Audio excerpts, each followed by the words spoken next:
la petite maison des Enfants Soleil a voulu rester active pour toute cette période. En fait, depuis toujours, la petite maison accueille des enfants en profonde détresse affective, en situation de négligence, ce qui engendre chez eux beaucoup d'angoisse, beaucoup d'anxiété, puis je dirais à un niveau tel que bien souvent, comme adulte, on aurait de la difficulté à vivre avec ça. Et ça s'exprime souvent dans de la violence, dans de l'opposition, dans de la colère répétée. Ce sont les enfants qui viennent à la petite maison et dans ces comportements, souvent aux relations sociales très difficiles, on met des étiquettes. Je dois dire aussi que les enfants ne se portaient pas bien, les enfants n'allaient pas bien et le parent seul n'allait pas bien non plus. On a appris en même temps que tout le monde que tout fermait. Ce fameux 20 mars 2020. Les enfants se retrouvaient confinés dans de tout petits appartements, parfois 2, 3 enfants, sans espace extérieur, bien sûr, ils n'ont pas de terrain, avec une maman très angoissée, très inquiète. Et l'autre réalité, comme on offre chaque soir un repas chaud aux enfants, voilà que tout ça allait tomber. Comment alors les enfants allaient-ils s'alimenter?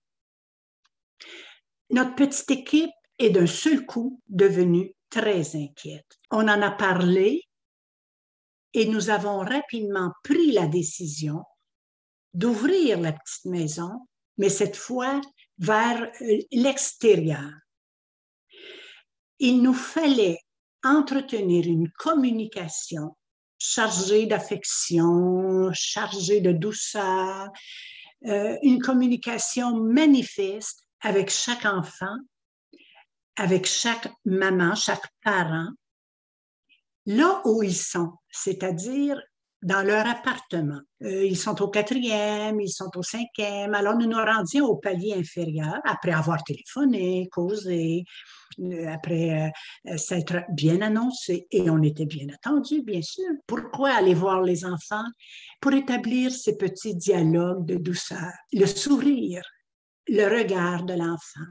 Le regard qu'on peut offrir à une maman qui a transmis son angoisse à ses enfants. Nous allions les faire rire et surtout donner des petits conseils pour ce qu'on peut faire quand on est obligé de rester chez soi. Nous avons proposé aux enfants d'aller aussi sur le trottoir, qu'on pourrait se rencontrer là.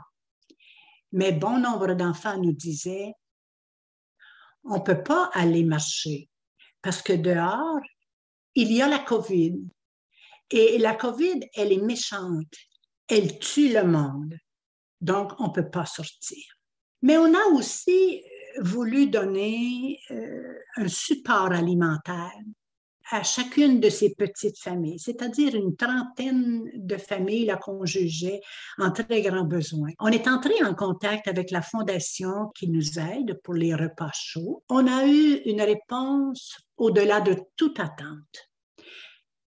Ces hommes et ces femmes d'affaires de la Fondation nous ont dit clairement « donnez à manger aux petites familles ». On a opté pour aller acheter des cartes prépayées de sommes variées au supermarché du quartier, donc proche des familles. On remettait ça à la maman, généralement aux 10 jours, et elle suivait les conseils de ses enfants qui disaient « achète, maman, achète un peu ce qui ressemble à la petite maison, tel ou tel légume. » D'autres enfants disaient, tu sais, il y a des petits pâtés chinois congelés. Ça va être bon. On va les couper en petits morceaux, puis on va en avoir pour longtemps.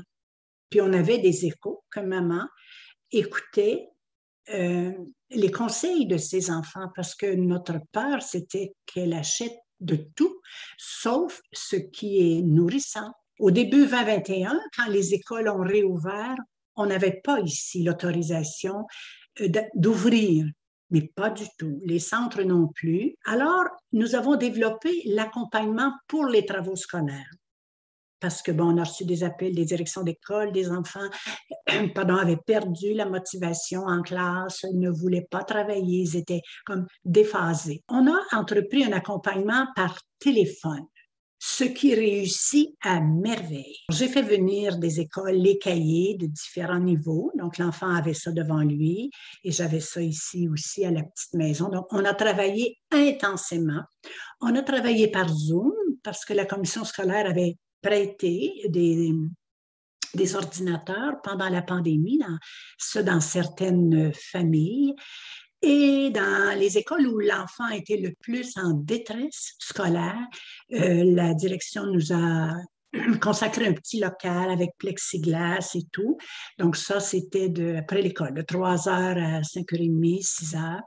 On allait sur place à rencontrer les enfants. On a continué d'aller les rencontrer à domicile pour les stimuler, pour prendre conscience et les écouter dans les efforts qu'ils faisaient et reconnaître ces efforts.